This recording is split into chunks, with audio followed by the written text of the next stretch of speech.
Big news coming out of Gaza. Hamas has reportedly agreed to release all hostages under Donald Trump's new Gaza peace plan. But here's the twist. While they're ready to free everyone they're holding, they're refusing to give up control over Gaza's power and politics. So what's really going on here? Is this a real step toward peace, or just another move in a long political game? Let's break it all down. First, let's talk about what this deal actually means.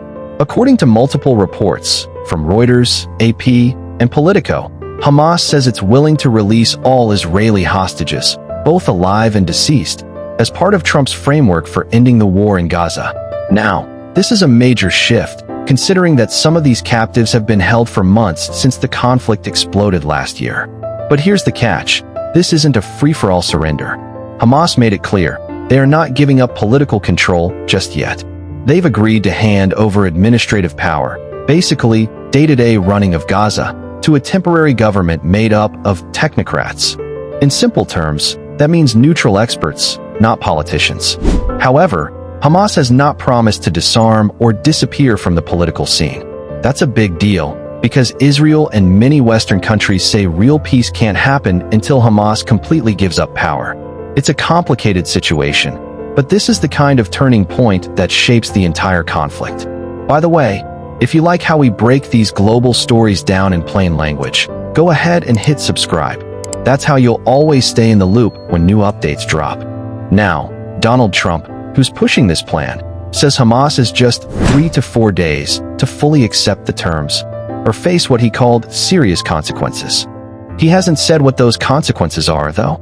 Still, this puts pressure on everyone involved, not just Hamas, but also Israel's Prime Minister Benjamin Netanyahu. He's already voiced support for Trump's plan, even though it includes talk of a possible future Palestinian state, something Netanyahu has long rejected. So Trump is using that same kind of hard-push diplomacy we've seen from him before, fast, loud, and heavy on deadlines. It's creating momentum, but also confusion, because the details of the plan are still very thin. Some Arab countries, like Egypt, Qatar, and Saudi Arabia, have supported the framework.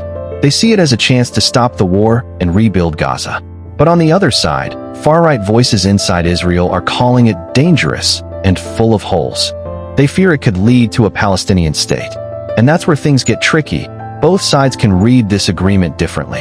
Hamas can say, "We kept our political influence." Israel can say, "We forced Hamas to compromise." Both might feel like they won, until the hard negotiations begin. But here's something worth watching closely.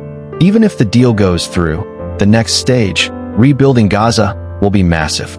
International donors, including European countries and Gulf nations, are already discussing billions in aid for reconstruction. The challenge, though, is who controls that money. If Hamas still has political influence, some countries might hold back funding. And if that happens, the rebuilding effort could stall, leaving ordinary Gazans trapped between politics and survival once again.